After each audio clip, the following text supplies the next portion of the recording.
Salut à toi et bienvenue dans cette nouvelle vidéo. Aujourd'hui, on va faire une petite vidéo rétrospective de cette année 2020. Comme c'est la coutume sur YouTube, la plupart du temps, il y a quand même beaucoup de gens arrivés au mois d'août, juillet-août. Moi, je suis un petit peu en retard, hein, on est au mois d'août. Normalement, ça se fait un petit peu avant l'été, sauf que, en fait, j'ai pas prévu vraiment de faire de pause sur YouTube. Mais effectivement, il fallait que je fasse un petit bilan sur cette chaîne et sur mes projets. Et je tenais à t'en faire part. Donc, c'est parti. Pour moi, l'année 2020 sur YouTube, ça a été une plutôt bonne année. Alors, bien sûr, il y a eu le Covid, avec tout ce qui s'est déroulé autour. Donc, forcément, moi, je suis aussi tombé malade. Donc, pas du Covid. Peut-être que c'était le Covid, en fait, au final, je ne sais pas. Ça m'a permis aussi d'avoir plus de temps pour pouvoir créer des vidéos, d'avoir plus de temps aussi pour regarder d'autres vidéos, parce que pour moi, c'est important de pouvoir continuer à regarder du contenu que j'aime.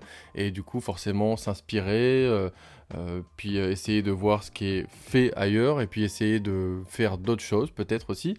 L'année 2020 pour moi aussi, ça a été le début de plusieurs projets photo perso, des livres photos comme celui qui est juste derrière moi là, le North America, qui est donc un livre qui traite des photographies sur mon road trip aux États-Unis lors de mon voyage de noces. Donc c'est des photos qui datent d'il y a 3 ans environ, et c'est un livre qui a émergé pendant très longtemps dans ma tête. Je savais pas vraiment comment le construire ni comment l'éditer, et finalement en fait je me suis posé en 2020 pour pouvoir le faire. Je suis très content du résultat. 2020 aussi, 2021, parce que bon, j'englobe 2020-2021 parce que forcément cette vidéo est tournée en 2021 et l'année 2020 forcément a été vraiment plus une année de réflexion, et 2021 c'est plus le moment où j'ai commencé à mettre en application ce que j'ai réfléchi en 2020.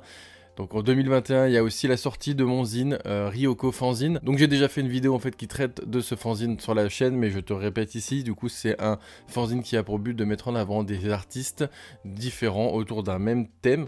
Et du coup c'est vraiment comme le partage en story sur Instagram d'artistes que j'aime, sauf que là c'est sur un magazine papier et un petit fanzine que j'essaie de sortir assez régulièrement. Donc le premier est déjà sorti, est déjà disponible sur ma page Blurb également, sur le thème du Japon. Actuellement, j'ai lancé une campagne de participation, du coup, sur le numéro 2, qui, du coup, lui, a pour thème landscape, donc le paysage urbain, naturel, enfin, peu importe. Aussi, cette année, j'ai amélioré mon site internet, que je te laisse aller voir, donc, en lien en description. J'ai aussi fait une nouvelle boutique d'achat, où tu peux acheter mes produits, donc mes tirages, mes livres, voilà, donc c'est pareil, ça c'est accessible depuis mon site. Avant, il fallait cliquer, ça renvoyait vers une sorte de PDF, voilà, c'était pas terrible, c'était pas fou. Donc là j'ai vraiment amélioré la chose, et du coup tu peux acheter maintenant directement via cette boutique, et je trouve que ça fait un peu plus pro. 2020 pour moi aussi c'est un nouveau job, un nouveau départ en quelque sorte, parce que ça faisait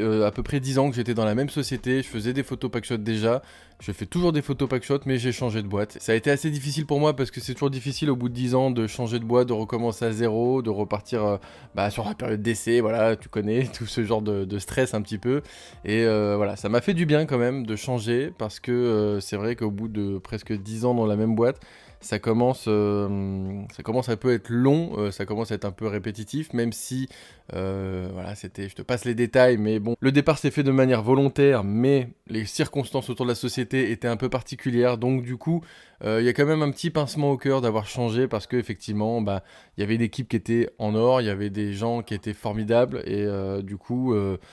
je leur fais coucou dans cette vidéo s'ils passent, les anciens de la team Away Surf. Voilà, je vous fais un coucou. Merci pour toutes ces années passées ensemble, parce que c'était vraiment cool, et on s'est fait des amis, on s'est fait des connaissances et des contacts qui étaient vraiment magnifiques, et c'est des gens en or. Et j'espère que eux aussi trouveront le bonheur dans leur futur professionnel et personnel. 2020-2021 aussi pour moi c'est la reprise des photos de skate, parce que j'avais fait une grande pause sur la photo de skate, parce que j'avais plus trop le temps entre la naissance de ma fille, avec aussi le changement de job, avec pas mal de choses qui se sont mis à la suite en fait.